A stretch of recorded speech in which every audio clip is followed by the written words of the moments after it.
मी निघालो तुम्ही येता का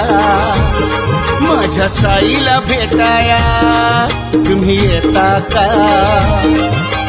धाडलं बोलावणं जणू साईनं ये म्हणाला तो पालखी घेऊन केली त्यानं आज्ञा मला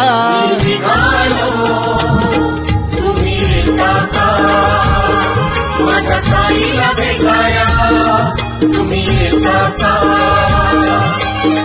झाडला बोलावणं जण साईनं ये म्हणाला तो पालखी घेऊन केली त्यानं आज्ञा मला मी निघालो तुम्ही येता का माझ्या साईला भेटाया तुम्ही येता का